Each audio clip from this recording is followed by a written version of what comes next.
Hello, everyone. Welcome to the finals of the MTG Paper Legacy Discord May League with Frosty versus Quirios here. My name is Chaotic Bear. I'm going to be commentating along with Mr. Jack Dex here. Welcome to the booth, Mr. Jack Dex. Glad to be here, ready to see some exciting legacy action. Death and Taxes and Stoneblade are both decks I'm very familiar with. Yeah, Quirios has a super interesting build here, but of course, both these players are regulars on our scene here. Definitely established names. Frosty plays Death and Taxes quite a bit, but this looks like a new-ish brew for Quirios. He's always trying to play some greedy mana bases, though.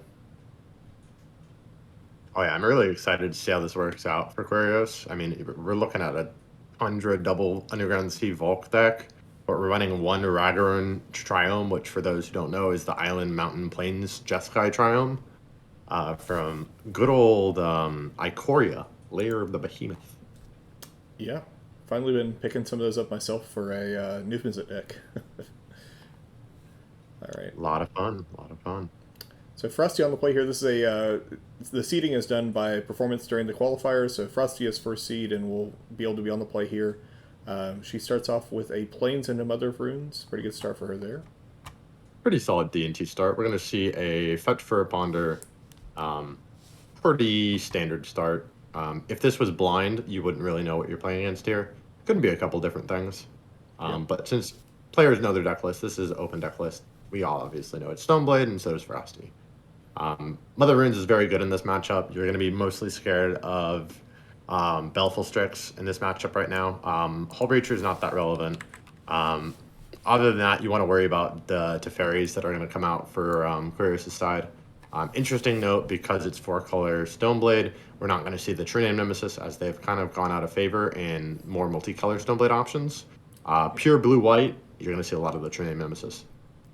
Yeah, the mana is a little aggressive in this deck here. There is only a splash for Kolaghan's Command in the main deck, otherwise it's straight Esper. But definitely going to want to have access to Kolaghan's Command this game. That card is a house versus DNT. Yeah, and we're going to see the traditional turn 2 start of Thalia. Always nice to see the Guardian of Thraben herself. Against the Stoneforge, we're picking up the Batterskull here.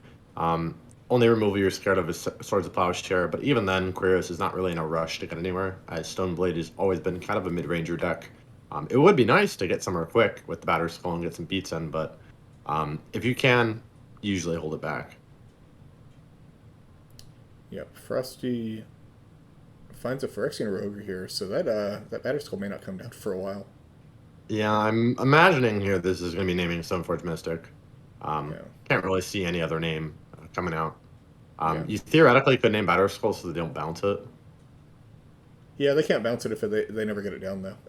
Yeah, that's even more relevant. Oh Oh, the triple basic over here for Quirios. yeah, we're getting all the colors. We're playing another Stoneforge, so we're getting the only other artifact in our deck, which is Jite, equipment-wise. Nice little Stoneforge Mystic label there on the Revoker. Oh yeah. So at least the GT is castable. At least the GT is activatable. Yes, Jite is hard castable, and you can put it on something and suit up the pants. It does force Frosty to block into this and mom something. That way, there's no damage that goes through. Yeah, she could have that. I guess she could also have just swords as well. Sanctum Prelate. Ooh, probably naming 2, I imagine. Yeah, that'd be a good name there. We're seeing a die on there on two. Yep, Yeah, nice. no Jite for you. Where was that Prelate last turn? Oh yeah, it doesn't block the Stoneforge. Never mind. Being a prelate is now legal in Modern, so it's going to be very interesting to see how that changes the gameplay of Modern for them.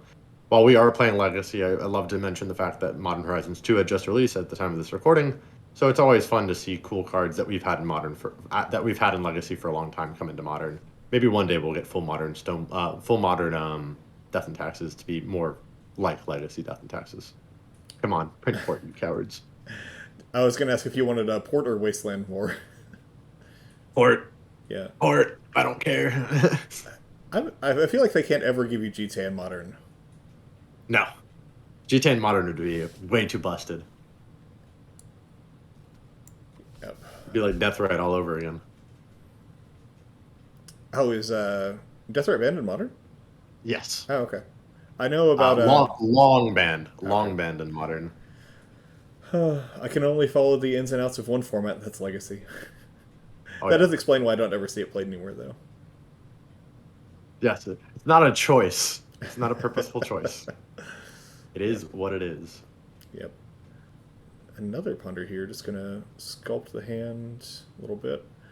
Yeah. I I played mean, Modern for the first time ever, like 2 months before the pandemic started, and so I never got to continue going to events there. that's unfortunate. Yeah. Seems like we didn't like what was on top. Maybe triple land. You know, triple land actually wouldn't be that bad. One of them would be nice. That way you can actually hard cast your batter skull. Yeah, we want to get that out at some point. He's and with Eliot, actually, we'll have to pay an Frosty extra for that. six. Yeah. Yeah. Yeah, Kurios has just been kind of shut down by these annoying little dummies Frosty has here. Um, Yeah. K command would be nice if you can get a red mana source.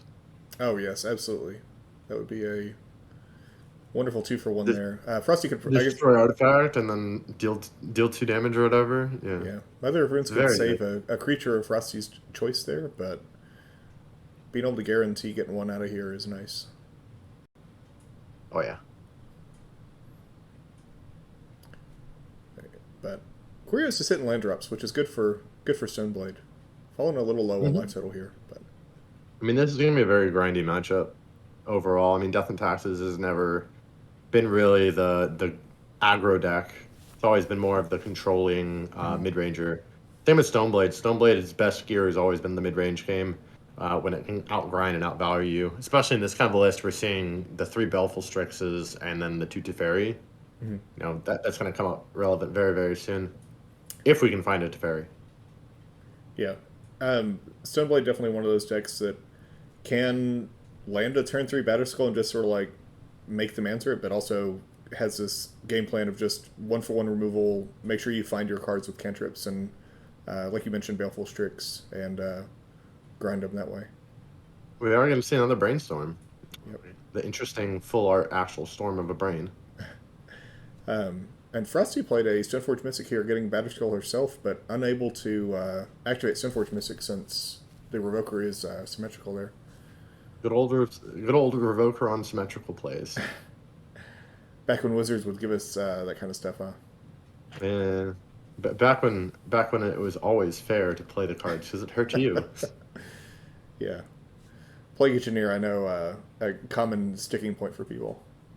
Oh yeah, Oh that's a big one. my goodness. The triple Stoneforge here. Put back Oh, we a put the GT. Cheetah. Nice. That way we can shuffle our deck. That's fair. Yeah, just a No, free no, card no there. fetch lands. Yeah, no fetch lands must have been around. So putting a GT back. Yeah, I've I definitely also imagine Batterskull was put back at some point. yeah, I've definitely cleared my brainstorm with a Stoneforge before, but not not when I couldn't activate it.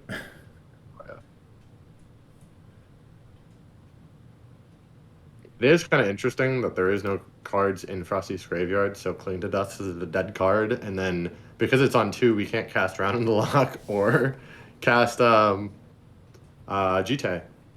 Yeah, and I mean there aren't even a ton of cards other than that GT that cost 2 in Kurios deck, but It's just the 2 Drown in the Lock.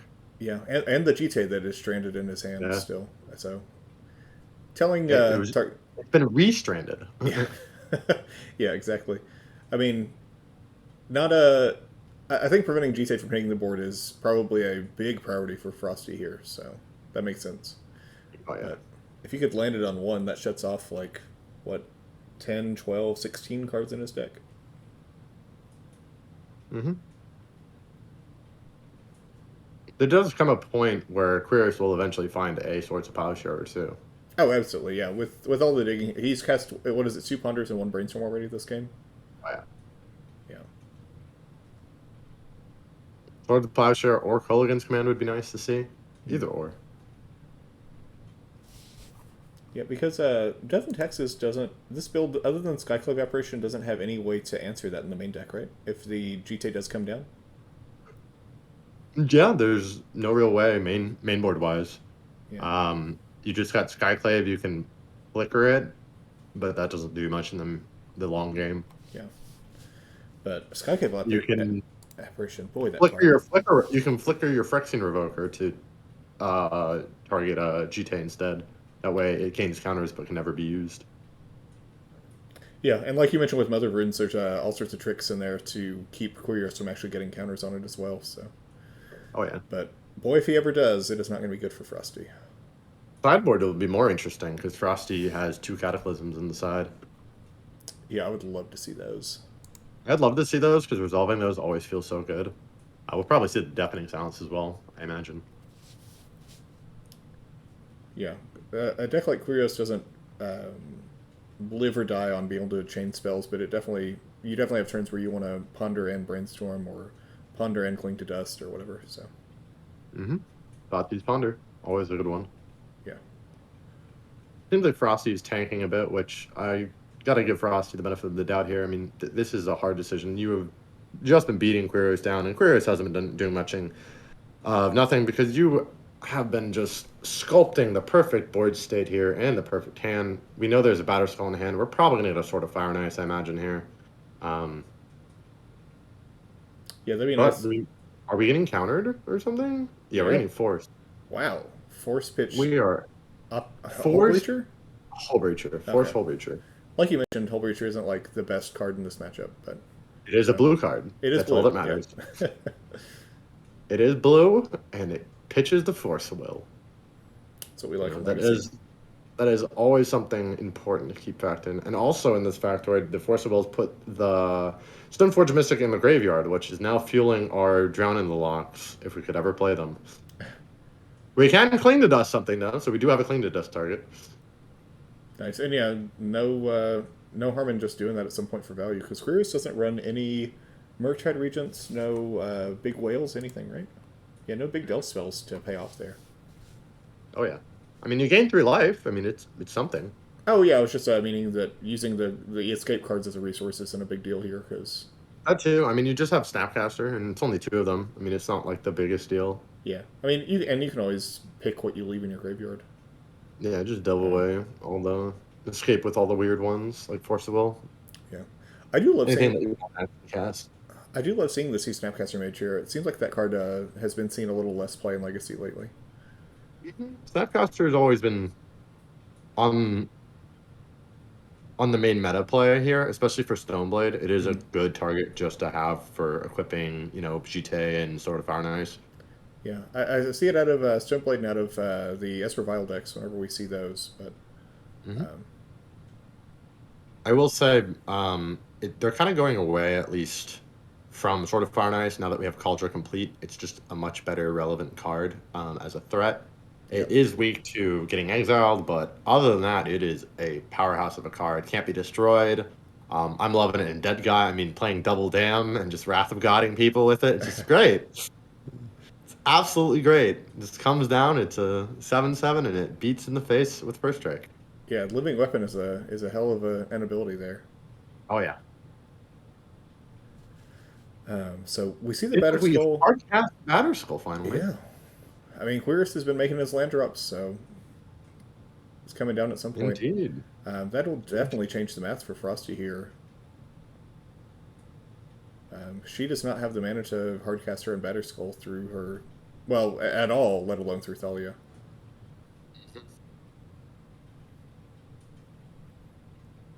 Paying 4 mana. What are we doing here? Oh, A Sophie.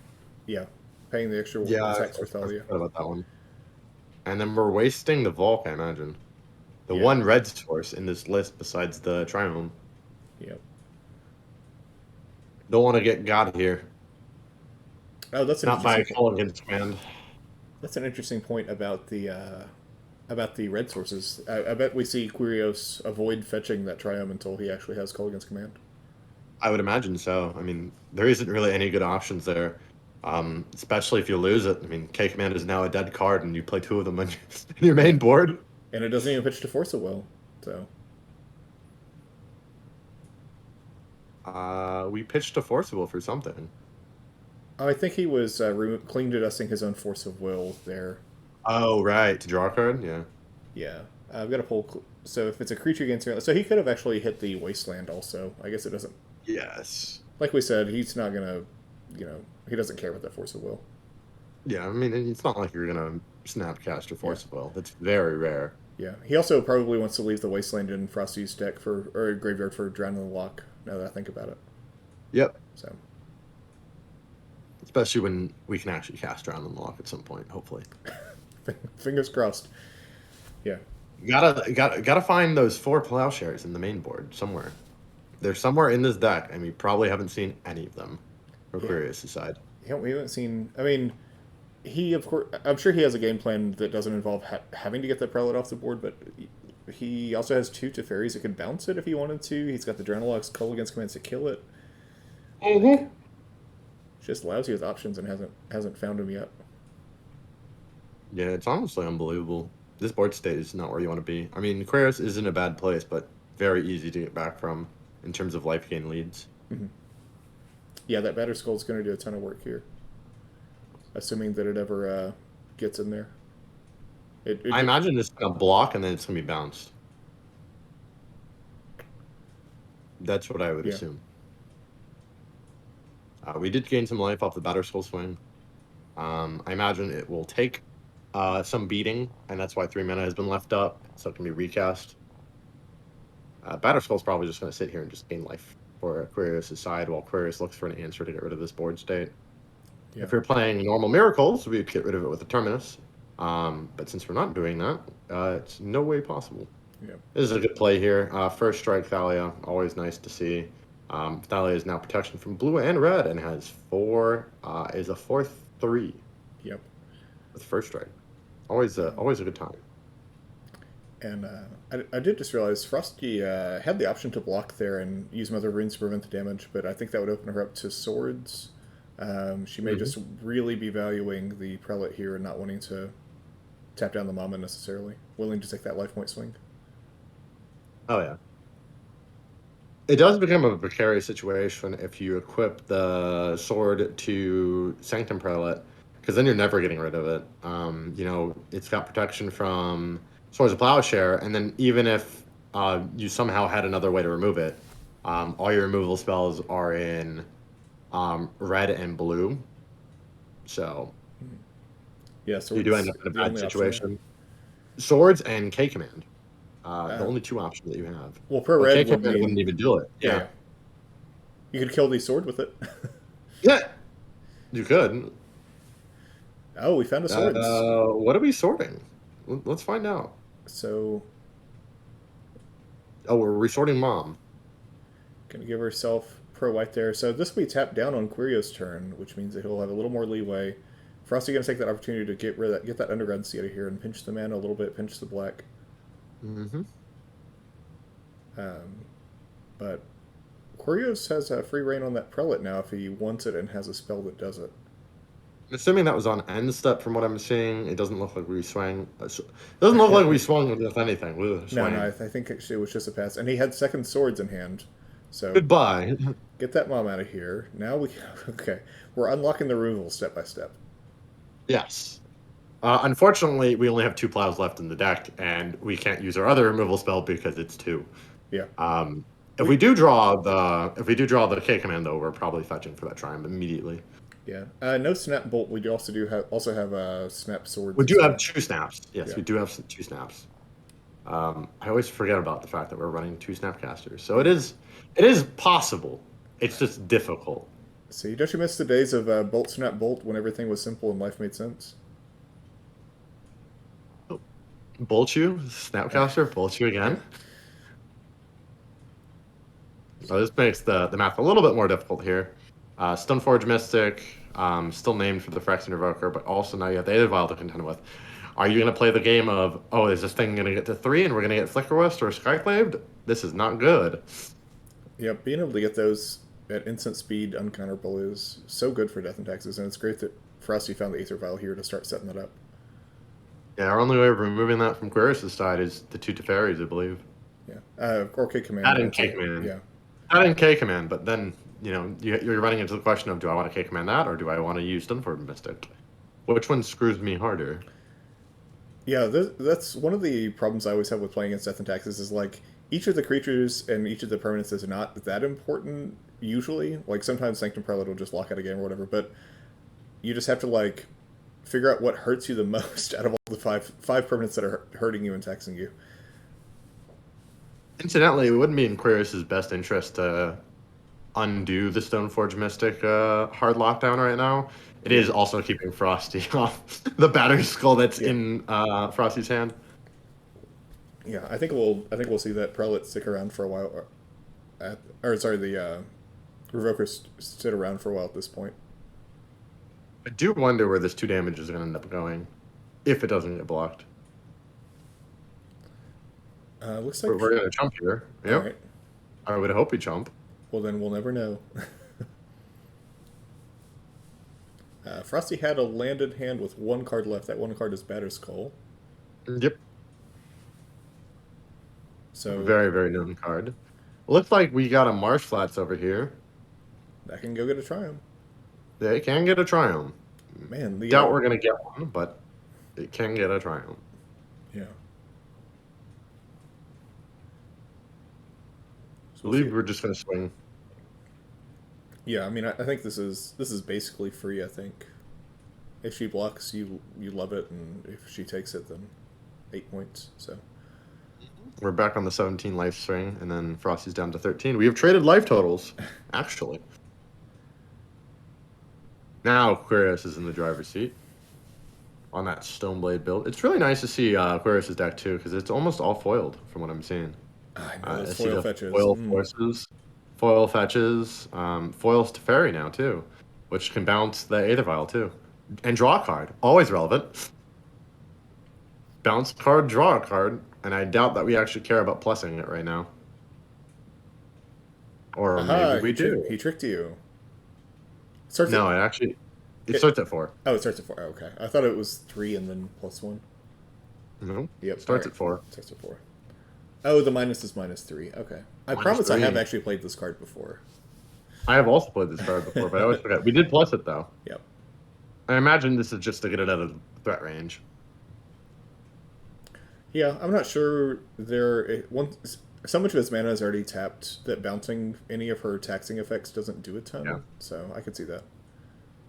I will imagine that we're probably going to fetch the Triumph soon. We have 2 cards in hand. One of them has to be K-Command. Yeah. Where is that K-Command? I mean, look at his graveyard compared to Frosty's. He's seen a ton of cards this game. Oh, yeah. I will say shout outs to Frosty on their beautiful basic planes art choice. I always forget the actual nation that is supposed to be of. One of them is like the Netherlands, the other one's Holland, I believe.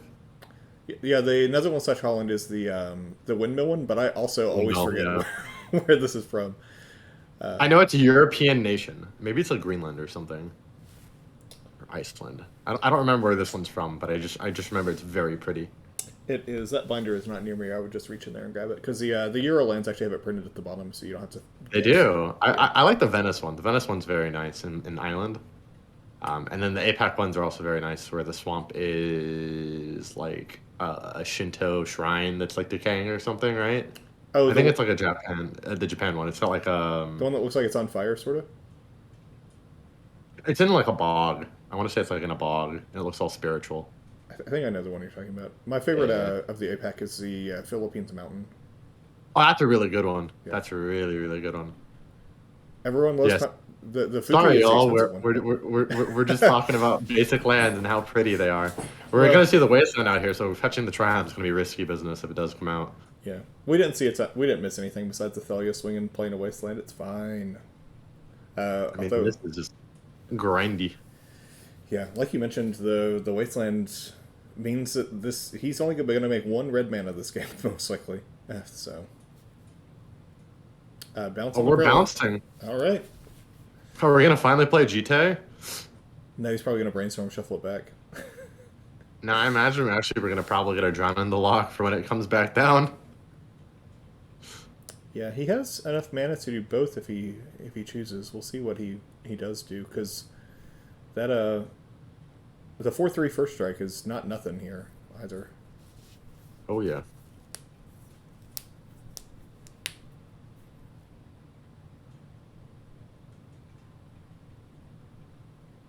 Man, very It gets very tense. You know, these players only have a couple permanents out for a lot of the game, and they're just all so impactful.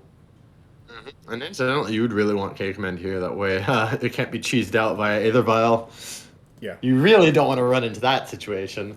Unfortunately, it looks like you might have to because Triumph does come in tapped, and there is a Wasteland on Frosty's side. And that is probably sticking around, waiting to see what the Marsh Flats gets. yeah, that's a good point. So I was talking about him only making one red mana off the Triumph for the rest of the game, but it's most likely just going to be a Lotus Petal that doesn't actually make mana. Oh yeah, we're running out of fetchable lands here too. Yeah. We have one more Underground Sea and a Tundra, I think. So maybe We've baiting seen here. Volk. Yeah, we've Yeah. seen Volk. We've seen Underground Sea. This is the second Underground Sea. Um, we're actually gonna play it. Okay, this makes sense. And then we're gonna equip it to Batter Skull and swing in, and Yeah. probably eat the Stoneforge, I imagine. I love everything that's happening here. He'll be one oh no, you're right. Stoneforge, not Thalia. Either eat Stoneforge or block Thalia and pump Batter Skull, I imagine. Yeah.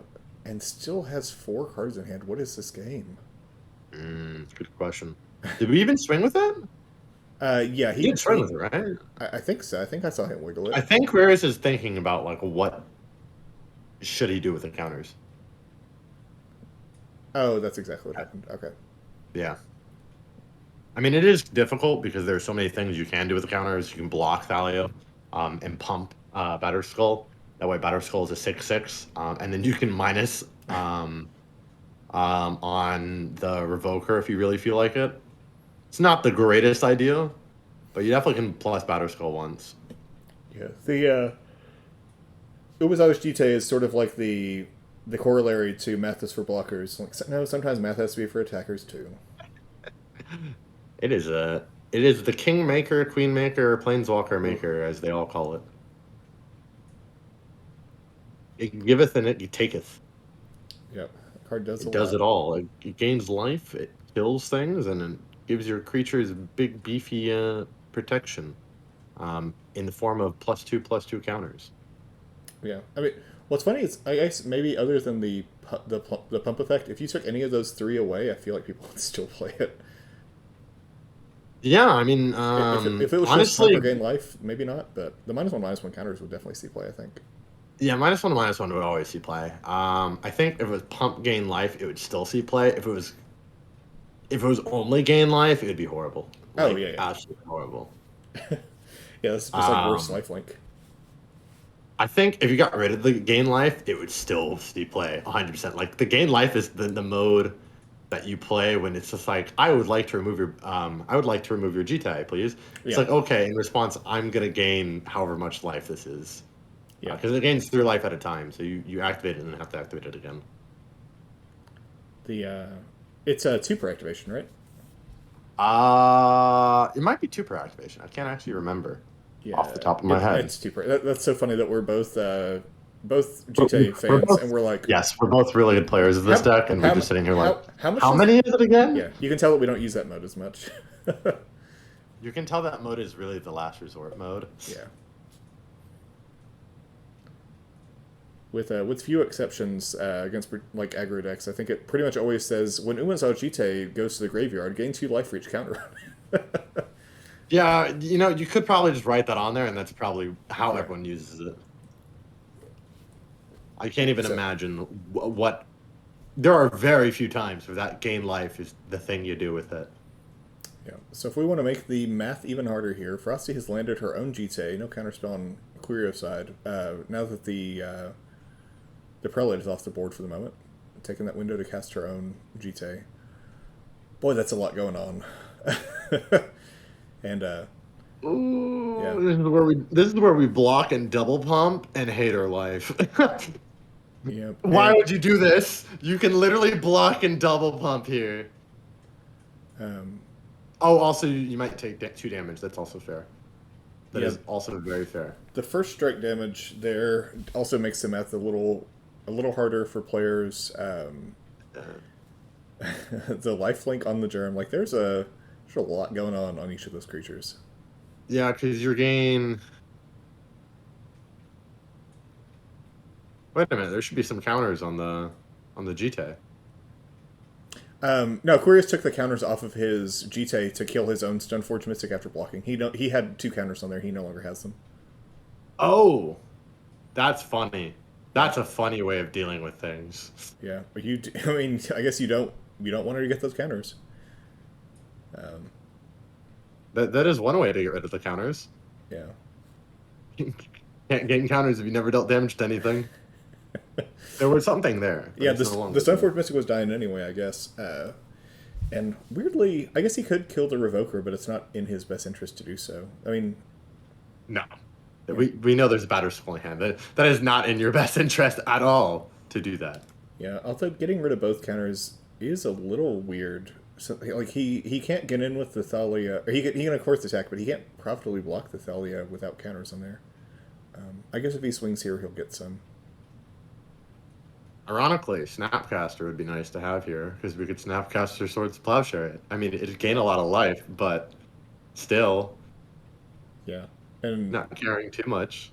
if he can do that in combat, it even prevents counters from going on the Jite, which is his whole life's mission. We do see a swing here. That puts Frosty down to 5. Mm-hmm. Gaining some life here. Yeah, this is a big life total difference. Oh, we're gonna play the Triumph outright. Okay.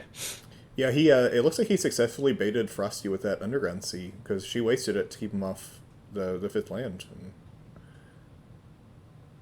I do wonder if the last card is K Command. That'll Yeah. make it great. yeah, I mean he's been using most of his mana every turn for other spells, but yeah, Just gotta stave off a little bit more. yeah. I guess he's missed some land drops. Like he's gotten wastelanded. Oh, he's gotten wastelanded 3 times. Wow, I imagine this is gonna be Sanctum Prelate on 3. on 1. All On right. 1? Okay, we're really Yeah. scared of the plow. Yeah. I guess she knows that he has more copies of it, and she also knows that he can snap plow. Yeah, that's true. But like you mentioned earlier, I mean, K Command is such a blowout in these. Bonkers. Yeah, when you actually have 2 targets for it. So we're swinging in for 4 plus another 2, I imagine. So I think. Or are we killing the fairy? Is that what's happening? I think she just dealt 2 to it. Yeah. Yeah, she had attacked. 4. It does have. It is a 2. It's a 2/1 vanilla with Yeah. first strike. Well, And he it went. gains 2 more. Yeah, well, I think she attacked Quirios and then shocked the Teferi because he went from 24 to Oh 20. yeah, that's true. Yeah. That's true. I Oh, guess we're gonna if see she the hits. Crocus. This makes it worse. Oh no, the math. This is still game 1 too. Yeah, we're about 30 minutes deep in game 1. Ugh. This is brutal. Yeah, I guess if she swings all out at Teferi, she doesn't get the card or the damage. It has to hit a player, not a planeswalker. That's very true. Do what? That is very true. Yeah. It would still gain the GT counters though. GT does not give a crap about what it hits. Yeah. It just has to hit something. It needs to taste blood. Doesn't care whose. Yeah. That's probably also what makes it really unfair because it doesn't say combat damage to a player like all the later swords do. GT just says deals combat damage. Great, you did it. Yeah, if it were restricted on player, that would be so much worse. Oh yeah. Oh, I also just realized since she hit the Teferi for 2, that also means that he can't bounce this turn as well. So that shuts that line off. Wow, watching Frosty play is so good. Oh, we're re-equipping it. Oh, okay, this is relevant.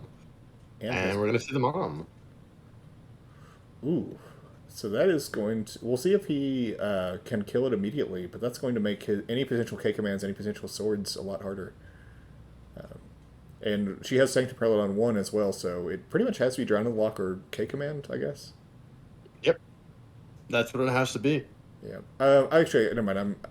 The Mother Runes are just going to die to this GTA, I bet. Never mind. I was putting too much worth into it. But Oh yeah, GTA is definitely gonna kill that thing outright. Are we Drown the locking here? Are we? yeah. Oh, okay, we are Drown locking here. We want value How about that Prelate on 2? Oh, you put it on 1. on 1. Yeah. So Uh, we'll never know how many of these cards were just like stuck in his hand the whole game, but it's fun to speculate about. yeah. We're going to see the Tundra, the last land in Aquarius' deck. I believe we've seen them all. He is running 2 islands, 1 plains, 1 scrubland, 1 triome, 1 swamp, 1 tundra, 2 underground sea, and 1 Volk. Yeah. The only thing that could be left are fetches. Have we seen the Scrubland yet? I don't remember seeing the Scrubland. No, we haven't seen the scrubland. So you are right. Okay. He has one land remaining. One land, yeah. One land remaining, and we have not seen all the wastelands yet. If this were a place we could see hand cam, I would love to just like watch him top deck Scrubland next turn and go, whoops. Put that away. I still have fetches for that. So a swing with the Batterskull there, or sorry, the swing with the Germ token. Just gonna get Scully boy eaten by the It's at 4 counters. Like. Yeah, it's at 4 counters. It's a lot of counters. He can really go. I imagine we're gonna -1. That way we can kill the mom. Seems relevant. It's a good place to start. I guess it does always. You pretty much always have that option since she can't give protection from colorless. I guess. I'm tempted to just get her out of here, but. I mean, Batterskull is a colored permanent. The germ is black. Yeah, but the relevant. GTA but the GTA isn't, so he can just. Yeah. She can always. Relevant. Ooh, a lamp. Nice. We're gonna see light. Let there be light. What are we casting here? Are we casting K Command? We've tapped the red mana. Yeah, we must be casting K Command. Tap the red, tap the black. Are we getting K Commanded today? What are we K Commanding? Is it going to be Vial or GT? We know Artifact is going to be one of the modes. Or do we force them to discard Batterskull? Oh, that's that's always a choice. Yeah. That's always a choice. That's very. I wonder if I was gonna say she could bounce Thalia and buffer that, but I don't know if she wants to. Why would you do that to yourself? Yeah. I'm just saying it's an option to not have to discard Batterskull. That is a pretty brutal option. That is an out, but that's pretty brutal. Yeah, you do only have. I mean, the first strike is a lot of damage there, but you have more Thalias. You don't have any more Batterskulls. That is true. I don't know. I trust that whatever Frosty does here is correct because Frosty's in the finals for a reason. Mm-hmm. It also makes it cheaper. I mean, Batterskull would be only 5 instead of 6. Mm-hmm. This map does become hard. Aquarius is hard tanking here. We did see the tap down for K Command, so it must be in hand. But it seems like Aquarius has undone that play and is really tanking on, is this the correct decision here? Yeah, pretty much the only other thing I think is he has like second Teferi in hand or something. But ooh, we're gonna see. Okay, hold on. There's the Triome. 3/4, 3/4. Okay, are we tapping the planes or not? Okay, we're not. K Command. We're K Commanding. A mode has to be Destroy Artifact, I imagine. I can't see any other mode. And then discard is relevant. Destroy, dealing 2 damage to a creature is somewhat relevant. Yeah, any creature that's not Revoker there. It's just really I'm sorry, that's not Thalia. Yeah, it's really not that great. Yeah, if he hits, yeah. Theoretically, you could do like a damage to Mom, like the damage to Mom, and then you could like get rid of GT or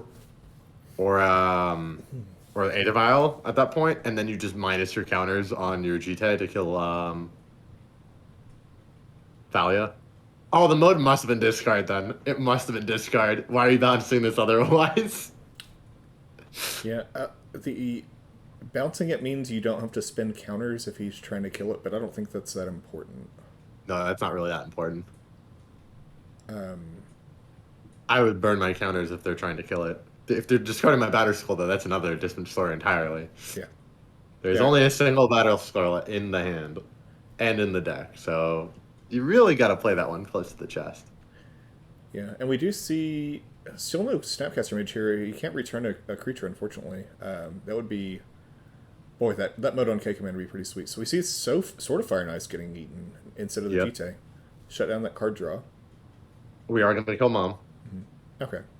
I imagine we're not killing Revoker. It's not relevant. Yeah. So I wonder what the bounce in response was for then.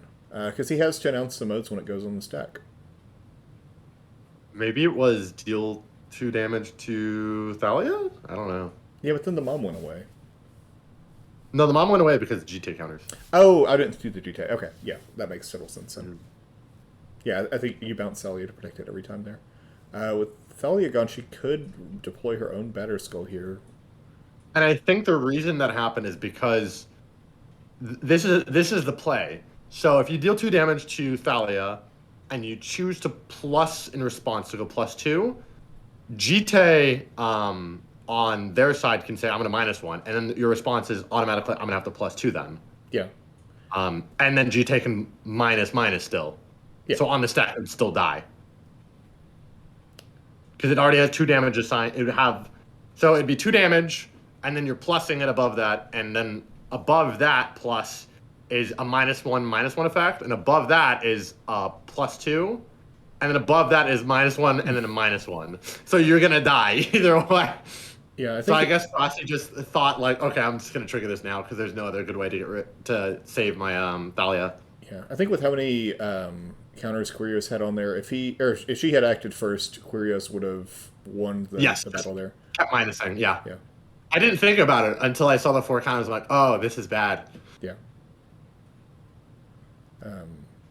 And if the Sword of Fire and Ice had stayed on there, I get why she split them up. It totally makes sense to diversify your threats there. If it had were still on the Thalia, then it would have saved that. But I imagine that we're killing Thalia and then we're bouncing it. yep. So take one off. Do it in response. Are you going going to to take take the the other last one? counter. Yeah. The one toughness is a vulnerability here for sure with GTA on the board. Mm-hmm. And also losing The the last only counter way on to get rid of it GTA. is the Skyclave. You really hope for that Skyclave to come out. Yeah, she's got 3 and she's got Vial on 3, so hopefully we see it. Oh, this makes it worse. This makes it way worse. Yeah, you don't want flying birds to put on those equipment there.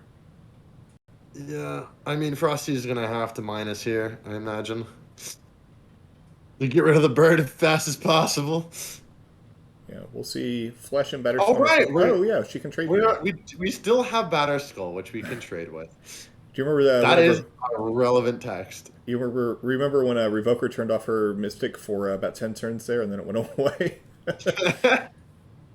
Yeah, Relevant. Yeah, she had exactly 7 mana there to make that play as well, which is great. Wait, what's going on here? She had to tap Oh, on her minus. turn, Minus the Batter Skull, so her Batter Skull lives. That's funny. yeah, made him use up all those counters, and then she can do that. That's that's great. It is very funny. So, My Batter Skull will live, and yours will die. yeah. And then mine will probably die in a couple seconds because you can just minus me. Yeah, exactly. I do wonder if Chris is cognizant of that factoid. I'm sure he is. Yeah. We do.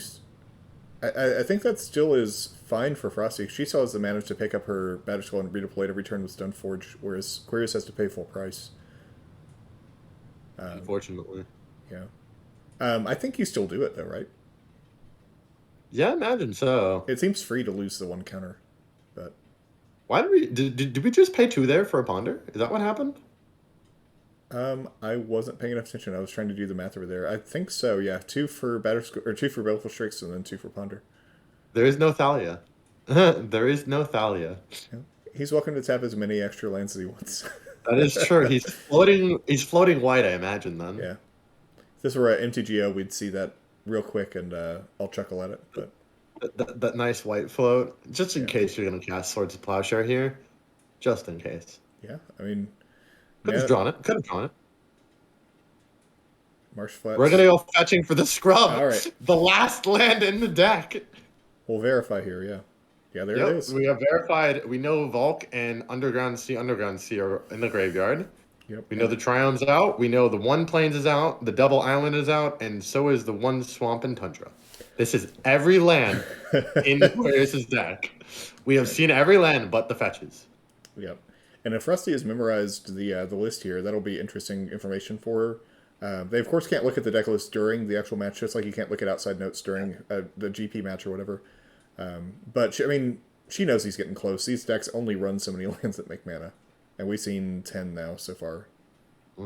Just one wasteland will get you off that Colgan's command play.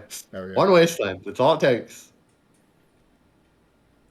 I do find it interesting that the Triome lands also have cycles snapped onto it, just in case. Yeah, there's so much value there. It seems like so much fun. I'm always a little happy to see them in legacy decks. Oh yeah, ton of fun. We did see the Batter Skull die on end step, I imagine. Um, Always relevant, you know. Yeah, Nice little damage was marked on it, and just -1. Good free value forces Frosty to replay it. yeah. I imagine that we're gonna kill the the Baleful Strikes here. I can't imagine that thing sticking around for very much longer. Nope, get it out of here. You definitely don't want a death touching 1/1 that flies. That could be equipped to GT. Yeah, do not. I guess I would have been tempted to wait until his turn to see if he sank mana into suiting it up, but I Are don't. we activating a Stoneforge in response or just equipping? Are we equipping? Very nice. Oh yeah, no creatures on Queer's board means she's free. She could kill the Teferi. I think it only has 2 on it, right? Yeah. Um, I I think mean, I'm. we don't have any GT counters, so that does make it pretty questionable. Oh, Um, Hull we Breacher. just saw a Hull Breacher. So I don't think we swung with anything though. no, I think it's just Ambush Viper. Oh no, Yeah, we didn't swing with anything. I think it's just theirs because you can cast it. Yeah, It has flash. I mean, if nothing else, it is a body. yeah. It can equip GT to it, and it can block. It looks like she's declining to attack here. I'm guessing just so that she can keep up bounce Batter Skull, redeploy Batter Skull. Mm-hmm. We'll take a turn off counters. It's fine. Hull Breacher does not fly, right? No, Does not. it is a merfolk that's holding on to a ship. It is a pirate. I guess literally a Hull Breacher. It looks like is it breaking Yeah. into the hole? Yeah. Oh, Skyclave Oh, finally. Skyclave. I imagine that we're gonna hit probably Batterskull here. So this is Maybe Ambush. GT too. It just depends. This was in response to a Thoughtseize. This was the one card in hand. We are hitting Yeah. to Fairy, I imagine then. We put her I'm on 3. so tempted by that GTA. Oh, okay. Then you're right. It must be either Hull Oh, Breacher or are we Fairy. hitting? No, we're hitting Hull Breacher? Okay. All right. I These are mean, choices. I mean, it makes sense. yeah. I mean, the equipment is useless without the creature. The creature is mostly useless without the equipment, I guess. Yeah, I mean, Batterskull can be redeployed here. It's not properly redeployed, but Yeah, it but can be. at some point she has to like start dealing damage to him. You know, at some point, I'm gonna get. Again, Queeros has tapped 2 mana, and at some point, I really feel like Queeros should realize there is no Thalia on the board anymore. Yeah, I've seen a black and a white, and then a blue and a blue. We don't need to be doing this. it could just be practice for whenever she does have a Thalia out. You don't want to like get out of the habit. That's true. Yeah, Queeros, when you watch this, we're sorry, but yeah, you keep tapping both. Thalia has been long dead to this world in the graveyard. I mean, you could just be interested in floating white and blue every turn. Yeah, to like flash in Meddling Mage, Yeah, totally. Vidalcan Orrery. Yeah, it's there somewhere. Totally. I saw it. Totally. Just want to mess with people. Make sure you let them know that you don't have Snapcaster. Exactly. I mean, Not in hand, I promise y'all. oh, that could be the real secret there. If he floats mana off of each spell he casts, he just has the mana for Snapcaster. Just like get him. Like, oops, I'll use my 2 floating for Snapcaster. That would be a little bit of scumbag play, I guess. But Ah! That is brutal. if you announce the floating mana, I'm fine with it. But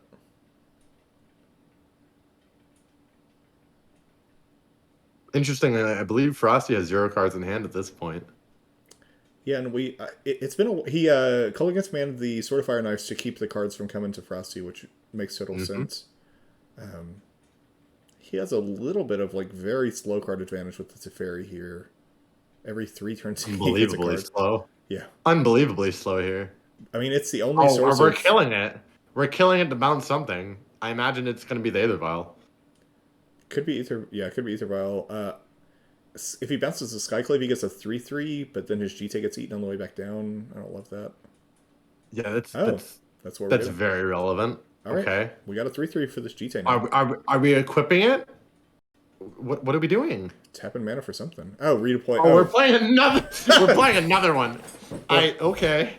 well, he knew that he knew that the Teferi only cost 3, so. Do we bounce here? I mean, it starts at 4. Do we bounce here and draw another card? Bounce the Aether Vial?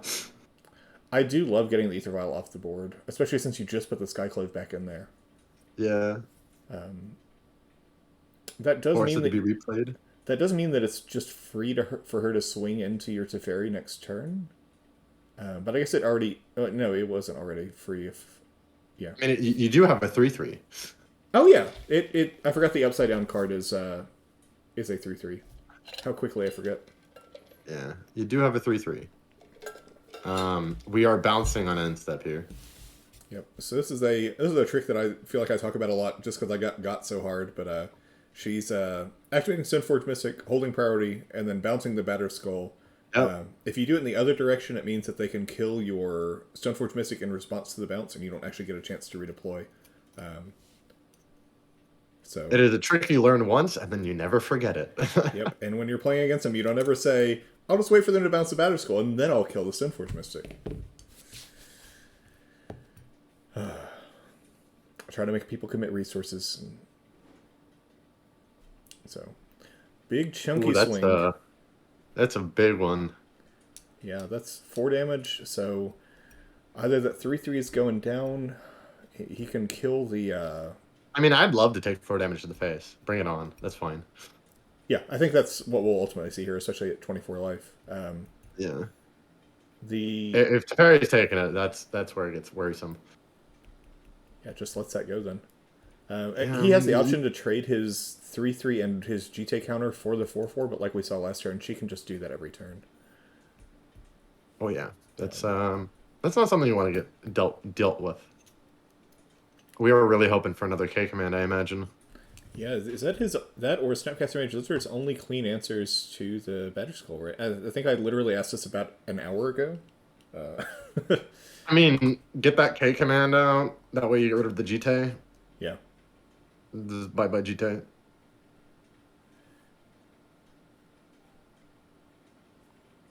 Yeah, because I don't think we'll ever see. I don't think Queers will get a chance to catch Frosty tapped out. Oh no. She's always gonna have the mana to protect that Batter Skull. Yeah, that's why at this point it's going to be on the plan of play Colgan's command, kill the Stoneforge, and destroy the GT. You aren't getting rid of that Batter Skull. It's always going to come back.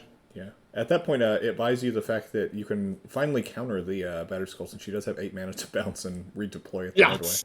Yes. But boy, that is very expensive.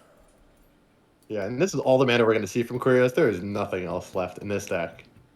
Whatever we get stuck with is whatever we get stuck with. We have 4 basics. Yeah, we haven't seen. And 3 non-basics. And we still haven't seen the rest of the Wastelands from Frosty. Yeah, we have 1 Wasteland left, but we haven't found a single port this whole game. I just realized. Yep. 4 ports. That is also very relevant. Huh. Mm-hmm. Frosty with the Skyclave in hand. Yeah, we've seen 3 Wastelands so far. Yeah, I think that's right. We've only seen 1 Force of Will, I think. Is that right? We saw Force Pitch Hull Breacher earlier. Oh, this is an interesting way of doing things. We're equipping Batter Skull to the 3/3 vanilla illusion. We're equipping GT, and now we're swinging. Yeah, you know what's So bigger? that is an 8/8 vanilla life-linking creature right now. What do you know? Yeah, you know what's bigger than a 4/4 is my 7/6 over here. We're not gaining counters here. This sucks. And we're not gaining life. Yeah, the old. Oh, I'm sorry. What? She blocked and then bounced and redeployed. Okay. I saw the Thalia there off to the side, and I thought Thalia's been dead for a while. How does she bounce Thalia? That explains. Man, this is a very long game. We're still on game 1 at 54 minutes in. Yeah. Oh, we did find the Wasteland, and we're Wastelanding the only red source left. Get K him! command is no longer live. Get him! Goodbye. All right. Goodbye, K Command. If only he had made it 5-color Stoneblade for Eternal Witness. Oh yeah, just play that green. That double green. I guess regrowth Oh makes more yeah. sense, but Yeah, regrowth. Just check the sideboard for that one of Noxious Revival. I don't see it. oh yeah, totally. That's how you do it. So we see again Frosty has got the got exactly 5 mana left all by itself there. We know what that's for. The dedicated mana for the batter skull. Yep. So it looks like she tried to hardcast the Skyclave and it ran into that Force of Will from Kurios. Mm-hmm. I guess I was talking over Oh. it and didn't notice. I guess a sense of urgency there. Didn't want to wait for the Ether Vial to make it. We're gonna see a plow. Did we finally get one? We just tapped white. I imagine we're gonna plow something. It's the only card in white I can imagine playing right now. I doubt we're playing Stoneforge because we've only tapped one. There's only one left in the deck. Yeah, there's that Swords. Yeah. That art is beautiful in foil. I'm imagining that we're gonna swords the Stoneforge here. That is the choice. Yeah, that makes way more sense. Unless you could also you could No, get rid of the we don't want to mess with the token that hard. Do we really care about getting that much life here? We're swinging 8, and then we're only gaining 2 more, so we're swinging 10 total in one turn. Yeah, that's not going to be very relevant. Yeah, well, I mean, you could have both almost if you bounce the germ or bounce the. Or, sorry, if you swords the germ, then you can kill the Stoneforge with GT counters once you swing. So you sort of get both there. You just slow her down a little bit. I'm not quite sure if that's optimal or not, but I mean, yes, that is also true. I mean, that's what happened. We're up to 17 now, though. 10, sorry. We're gaining somehow. I think we should be at 11, right? We were at 7 before. I have not been keeping track of life in the slightest. Oh, we just swung. That's why. Yeah. This is gonna be fun. So now has Got 3 it. counters on the GT, and can take care of that Stoneforge Mystic if needed. Yeah, we definitely can kill Stoneforge now. The question is, do we want to? Yeah, I think it worked out almost exactly the same this turn, except for you got to swing without a 4/4. Because the net result is going to be like yes germ, no Stoneforge. I assume at the end of this turn. Activate whole priority bounce. Will we see? We might see kill Stoneforge in response. -2. Huh. Yeah, we see kill Stoneforge response. It went on the stacks. It'll happen. Yes. Let's draw a card. See if it's relevant. Survey says no. Oh, okay. It Try might be again. relevant. No, let's spin the wheel. Okay. Is it relevant? I got a flash, but it didn't look like a land. We'll see. We'll find out if it's relevant. Yeah, she's doing a great job of not. We're equipping. Yeah, of not drawing blanks here off of no card selection. Ironically, Flicker Wisp would be very good here. Yeah. ETB, and it's like, would you like to respond to the ETB?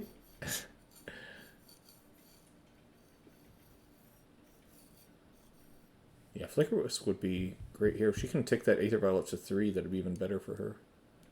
Ironically, there's also the situation where you can do ETB and respond and kill your own Flicker Wisp. That way you can permanently exile something. That is a funny trick out there. I think I would just. Would you target the Batter Skull there, or just get rid of the? I think I just get rid of the token altogether, but I'm not sure there. You can target the Batter Skull there, and then kill the token on your own at one point or another. Because it's only the GT that you're worried about at that point. And the GT only it's a vanilla 3/3.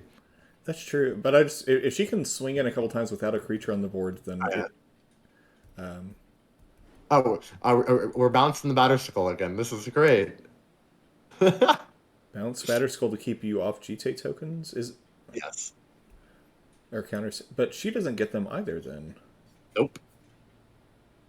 Huh? I don't get it. Oh, I'm sorry. That was an attack from Kurios. Okay, never mind. I thought she swung in, and then whenever he called the bluff and blocked, she was like, "Okay, never mind. I'll bounce it." All right, I'm on board. Well, you're pressed into playing it again. Yeah, you don't have anything else going on.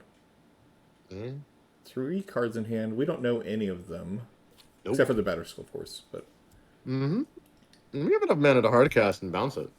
Yeah, and Quirios, like you pointed out, will never never have that luxury the whole rest of the game. Oh yeah. Um, Frosty's thinking about something on that 3 mana Aether Vial. The three counter Aether bubble. yeah, virtual 11 mana to work with this turn. Oh yeah. Oh yeah. And we just rolled over the hour mark for this game one. Yeah, this is the really long game one. Yeah, thankfully, of course, it's elimination round, so it's untimed. Players get Yeah. Both upsides and downsides to that, but we're getting a very grindy game one. yeah. I was gonna say, I mean, but neither player I don't think is playing slowly here. There's a lot of decisions to make. We're skyclaving. All I right, imagine the token. it can't hit tokens. It has to hit non-token Oh, it has to hit targets. non-tokens? Yeah, We're hitting GTA. yeah, it has to hit GTA. It's the only legal target. I mean, not that you mind if you're Frosty. I'm certain, but so we'll gain a little life in response. Not up to 332, just 32. Oh yeah. And so now she never has to worry about GTA again for the rest of the game. That's very nice. Batterskull does exist. That is an upside. You could flicker the.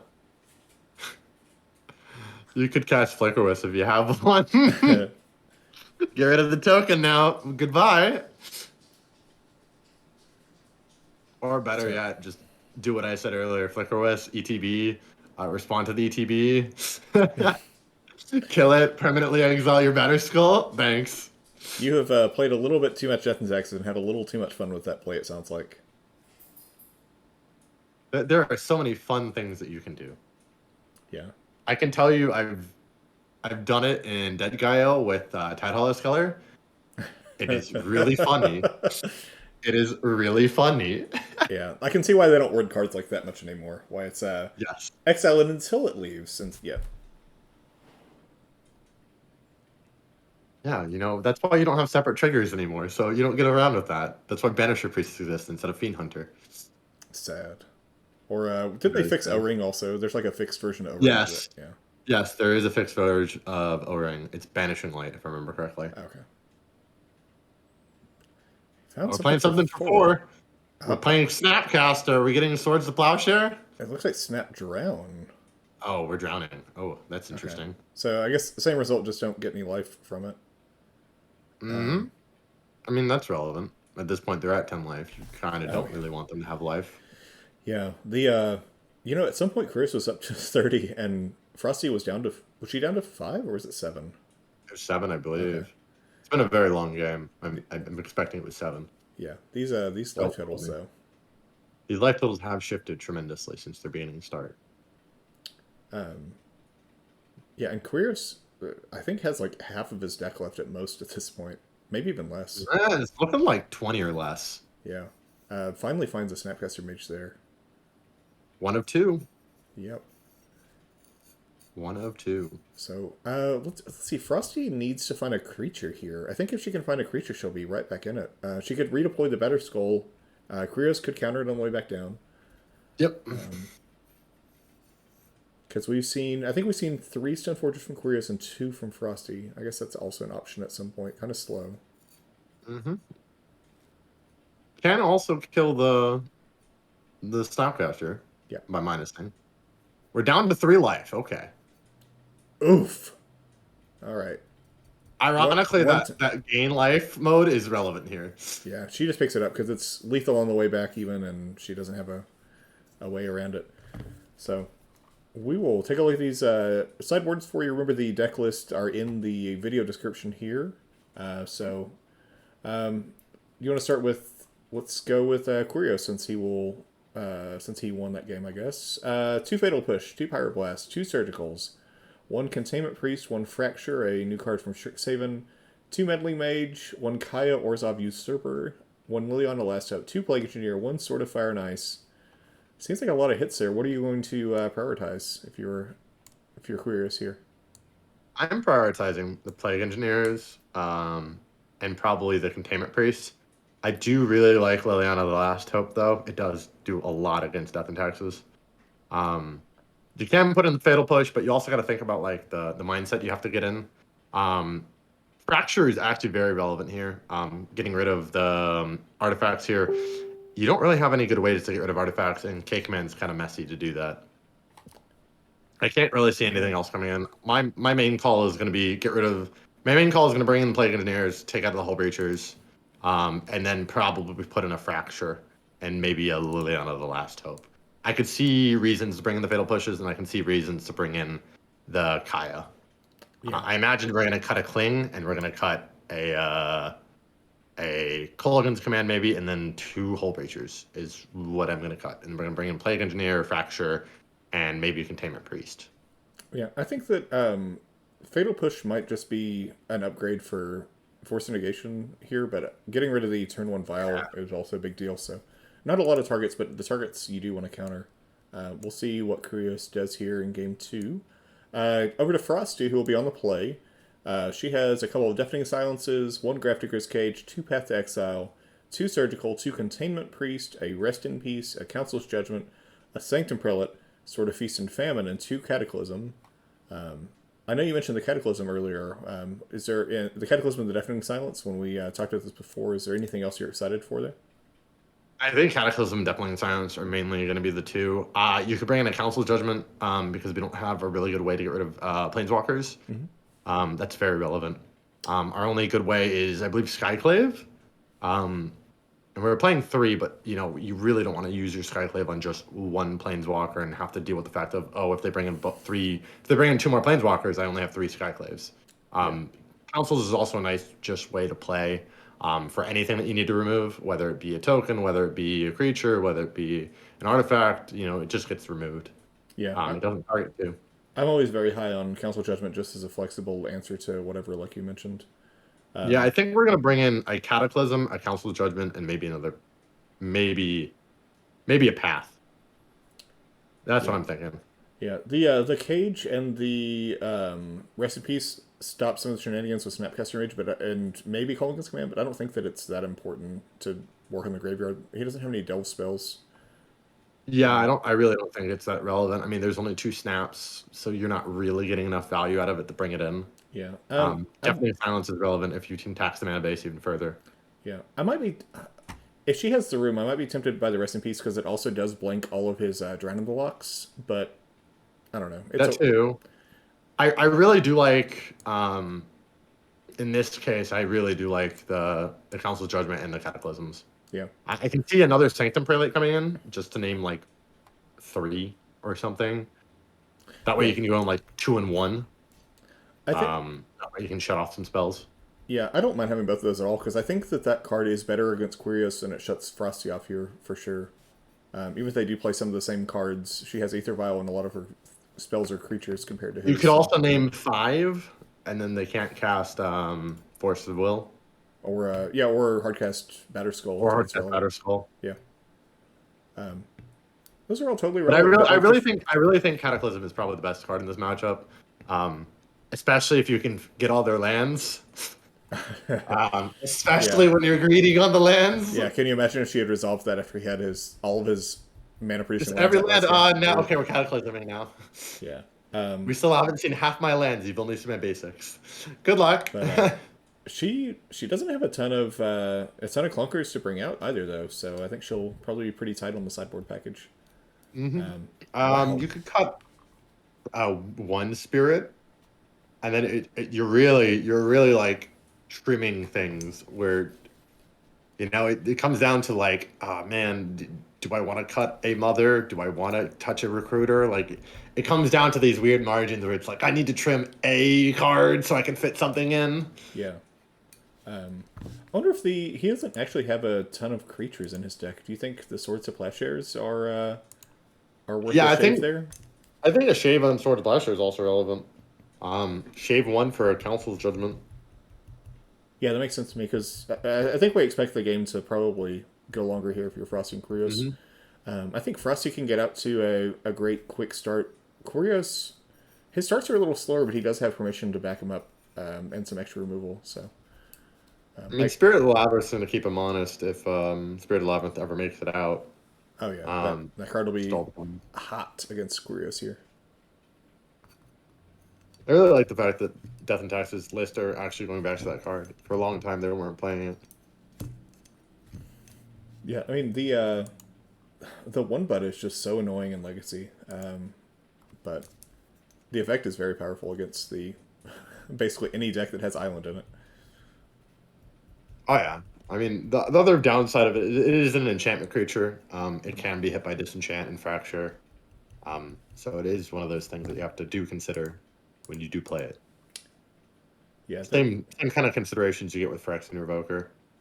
It is an artifact creature. Same with Tide Hollow Sculler. It's an artifact creature. All these unfortunate things. well, they shouldn't be so good if they didn't want us to remove them. Yeah. Yeah. So Frosty on the play here. We'll see if she finds a 7 that she likes. Mm-hmm. Curious did the most important thing of the match there, of course, which is win his first game on the draw. If he's going to take down the match, then that's always helpful. Yeah, statistically, it helps you a lot better than you would expect. Yeah, maybe one day they'll work on that. If you're on the draw, then you get to scry one or whatever. Mm. I've heard them for years, theory crafting around that. But Look, we got the London Mulligan. Just be happy with what we got. yeah, the London Mulligan is so nice. Just be happy. The Yeah. olden days when we literally just had to go down. Yeah, I mean, I remember before the Paris Mulligan, but I wasn't a tournament player at the time, so I don't. I remember getting introduced, but I was like new enough to Magic to where it like didn't affect my life a whole lot. Some of the Mulligans were really bad options. Yeah. Yeah, because the It original it was all lands or no lands was the original Mulligan rule, I think. Yeah, I think so. Did And they I don't still do remember that what old happened. school? No, Oh, okay. they follow normal Mulligan rules, which is current day London. Before London was Paris, which is you go down to whatever, and then you get to scry, if I remember correctly, right? That Or was was the fire one? the Paris was the no scry. There was one in the middle. Paris used to be go down a card, and that's just what happens each time.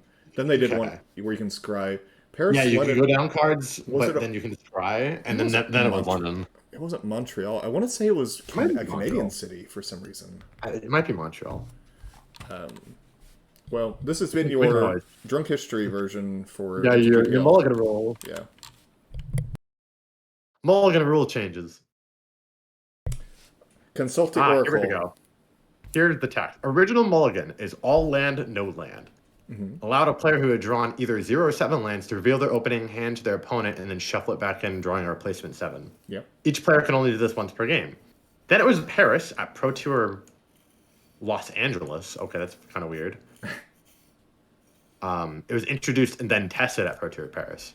Oh, okay. Player dissatisfied with their hand could not show their hand and just go back down for one fewer card. What was the city? And then it was Vancouver. Vancouver. Vancouver, that's what it was. Was Canadian. Okay.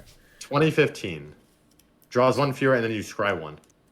So we're seeing a little slower start here. Frosty just had turn 1 Horizon Canopy, no 1-drop, into turn 2 Wasteland. Mm-hmm. Gonna play Stoneforge.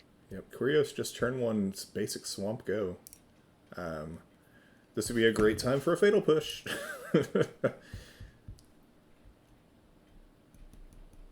Yeah, I think each time they have changed Mulligan rules, we all sort of went like, oh no, the sky is falling, combo's gonna take over. And then each time we go like, wow, this makes Magic a lot more playable. Honestly, I don't think I could live if our Mulligan rule was all lands, no lands. All lands or no lands. Yep. Gets a GTA, but speaking of Fatal Push, we see a Fatal Push Oh, yeah. into Baleful I like Strikes. to have a GTA. Yeah, that Wasteland is not doing much here.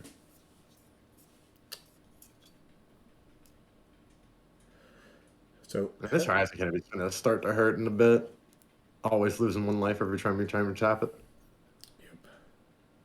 Oh, we do have a Caracas, so we're out of the woods almost. yeah, let me double check Quirius doesn't have Price of Pirates on the sideboard real quick. That'd be brutal.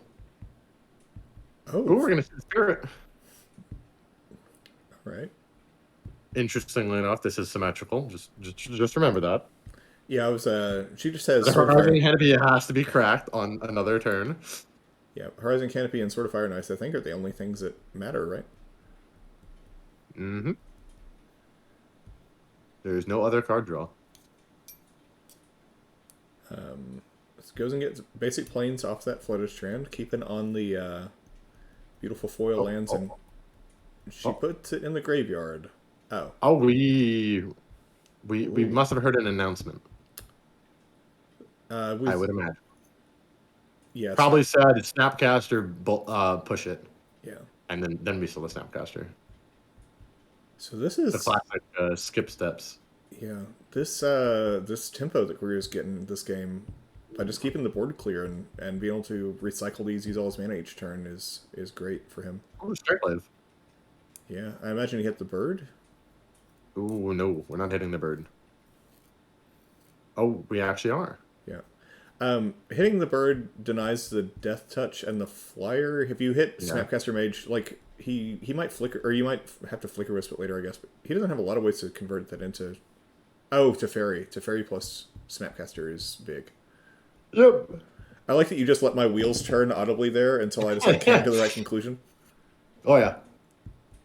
It's like Relevant. whenever you ask a question to someone, and then while you're phrasing the question, you figure out the answer to it. Oh yeah. The fairy is very relevant here. We're really hoping Frost gets down the GT and starts swinging, I imagine. Yeah, if Ooh, he. Ponder.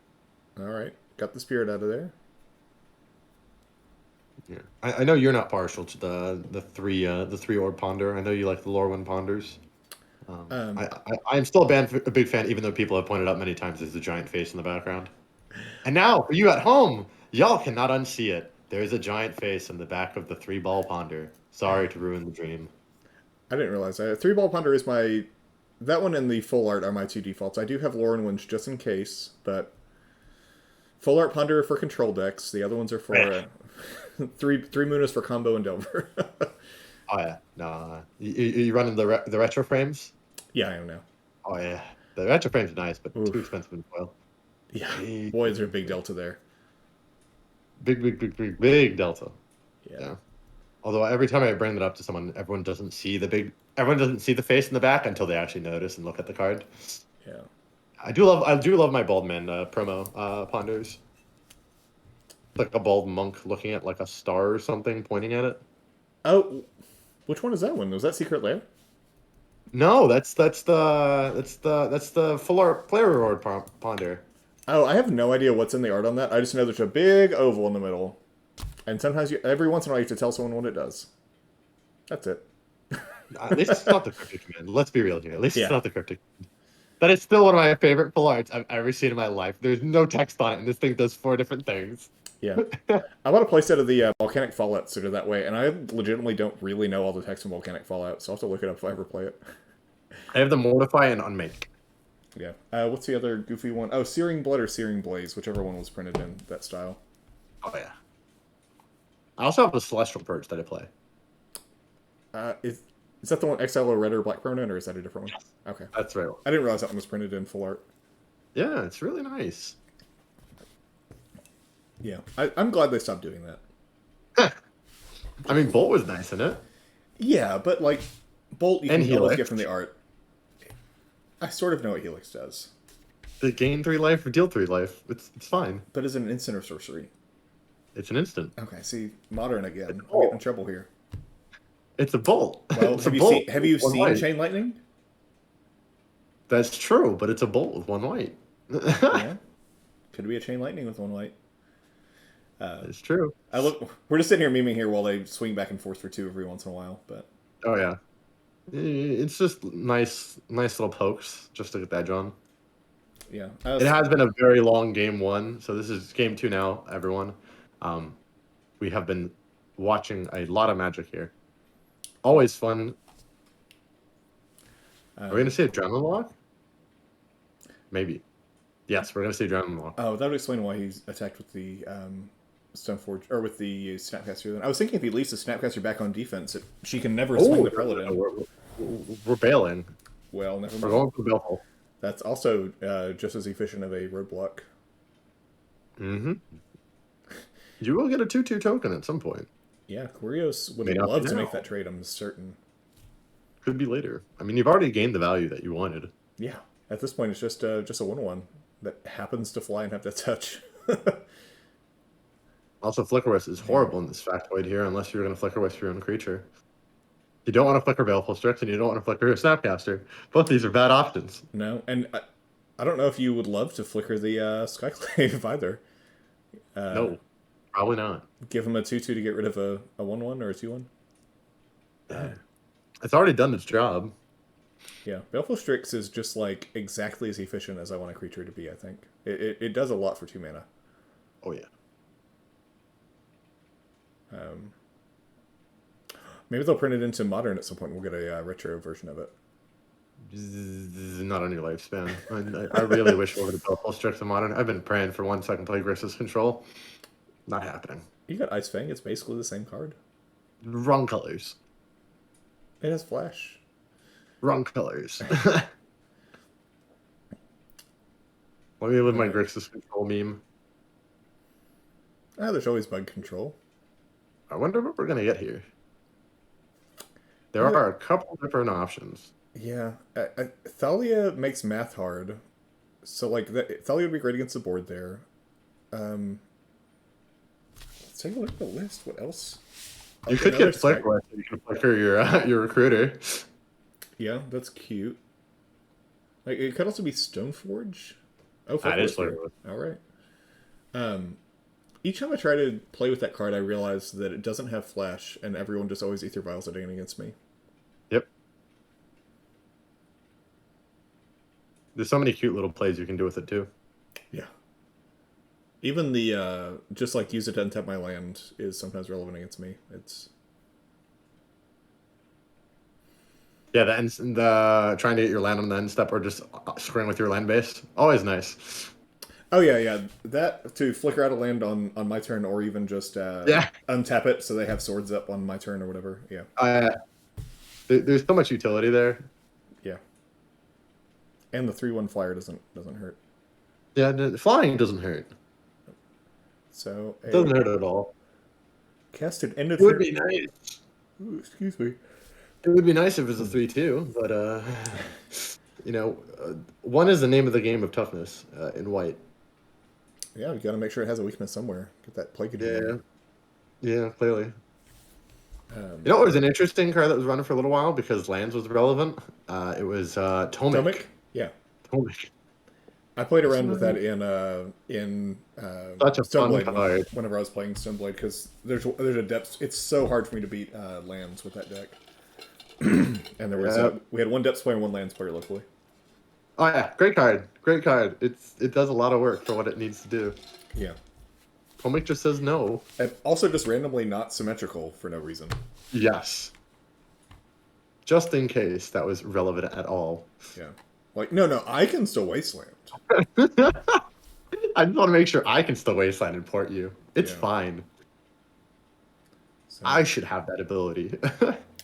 Little bit of a swing here. We see the Skyclave get exiled, and he will get a 2/2 token there. So down to just a Recruiter versus these 3 creatures. Thankfully, Recruiter can favorably block any of these. They're all 1 toughness creatures. Not that you probably want to get rid of your Recruiter anytime soon, but they are all 1 toughness creatures. Yeah, the token is a 2/2, right? From the token is a 2/2. Boy, it's been so long. Oh, she exiled the Baleful Strix. Yeah. Yes. We did fetch the Triumph, which leads me to believe this is going to be bad. Oh, if that's a Triumph, then Frosty is... That is a Triumph. It's hell-bordered. I'm sorry. If that's a Colgan's command, then oof. Yeah, I'm assuming it must be. Yeah, the only... Yeah, I don't think he fetches. He doesn't fetch it until he needs it. Especially I can't imagine fetching for it if you didn't need it. No, she has Wasteland on the board, so... Here we go. K command probably kill the thing. Oh, play engineer. Okay. Okay. I mean, maybe you're betting that it's not gonna be relevant. I'm assuming it's named on humans. Wait. Yes, it is named on humans. I always forget it's not symmetrical. Just a reminder. Could be soldier. Oh, okay, we see the label there. Just a reminder. It's not symmetrical. I always forget. It's no engineer plague. Just always forget. Yeah, so that is a big swing there. The Triumph might be safe because he knows Frosty needs those lands to cast spells. But What are we uh, flicking? What are we flicking here? oh my god, there's so many choices, and they're all bad. They're all bad. I do want to talk to my Snapcaster, Yeah, please. this one. Yeah, she. So, oh, sorry. The 2/2 token there, of course, obvious Yeah, the choice. Tutu token is the only Yeah, choice. I missed the upside down sleeve with the die on it, and yeah, obviously very good there. I do love the question of all these things are great. Flicker them for me, please. Yeah, being able to name is it elemental on Flicker Wisp on the way back down? Elemental, yeah. Yeah, it is an elemental, even though it does not look like an elemental in the slightest. Does not. It is a horrifying spaghetti angel monster. Not sure what kind of elemental it is, but definitely not very elemental in my book. Well, We're seeing a Thought cataclysm, Seeds? a sanctum prelate, and a flicker wisp. Get that This is cataclysm out bad. of here. Get it out. This is bad. There is no choice here but cataclysm. There is actually no choice here. Yeah, I mean you don't want to leave her with anything, but yeah, you can't leave her with the cataclysm. No, no. Um, If that cataclysm goes off, this is game. yeah, I'll leave my Flicker Wisp against your Plague Engineer or whatever there. Do we have a forcible in hand? Do we have a forcible in hand? maybe he's just thinking like, do it. I bet you won't. Do it. It's fine. We must have a forcible in hand or something. Because I cannot imagine Cataclysm actually resolving itself. I guess he could just let it go and then float some mana and K command the Vial and Flicker Wisp. Still hurts a lot. Yeah. Well, then he has a creature. She has one land and no permanents.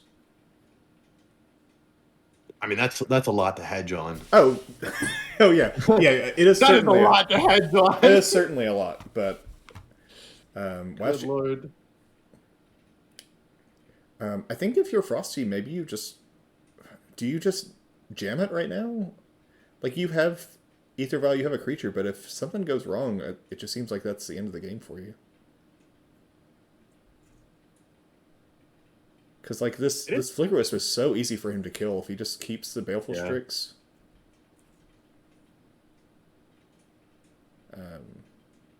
Yeah, I imagine so. Yeah, she has a lot of decisions to make here. Yeah, it is kind of interesting to note when you think about it. It's like, do you want a Cataclysm? Because you might be running into something here. But if you don't Cataclysm, this is really going to suck. Yeah, you're like, why did he let me keep that? Why do I still have that in my hand? I mean, he could have Drown in the Lock. Yeah, that would be really. Yeah, that would be more efficient for sure. You know, there's 3 cards in hand. You know, Solitude, the new pitch creature for Modern Horizons 2, is also an elemental, so now you can finally get that Plague Engineer value and get to name 2 different creatures off elemental. Yes, because I'm definitely going to cast Solitude. Not its alternative mode, Swords to Plowshare.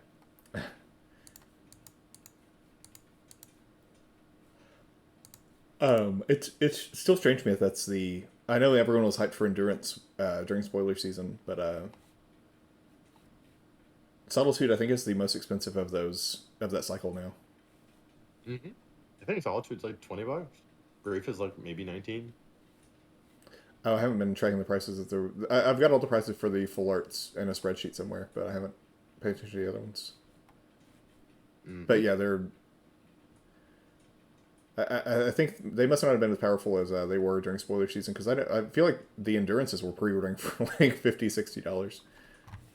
Endurances are a lot of fun on Legacy. Ah, K-Command. Here we go. All right.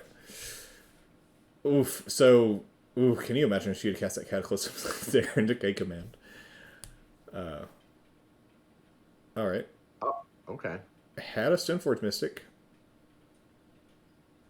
So the modes must be... Are we letting... I'm assuming it's killing the Flicker Wisp and then the Aether Vial as well. Yeah, that's the only reason I can imagine this happening here.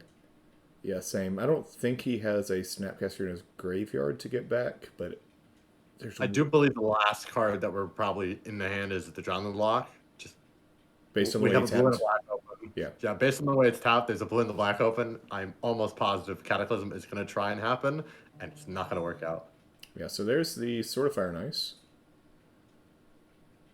which is pretty good against this, or pretty good on this board. Oh yeah.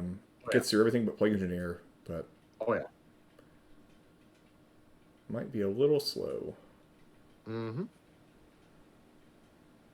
If we had another land here, we definitely could shoot off this, but we don't have another land. Yeah, Frosty down to 3 life here. Has got to find a way to. I mean, she has to get at least 2 creatures off the board, or she's just dead on board. I think. Oh no, Yeah. she can block one. If that is not a land, this is a problem. Yeah, she has to get one of those creatures off the board this turn, or play a creature of her own.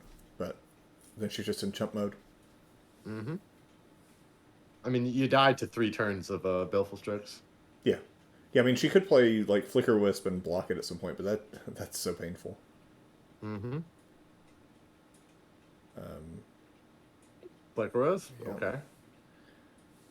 So she could flicker a land here and be able to activate her Stoneforge next turn. That's sort of cute. Like do it, just like wait till block and then activate. Mm-hmm.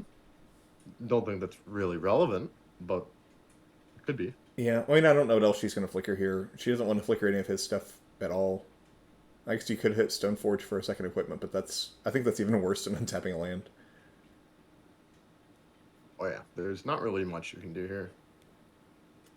See what she chooses to target.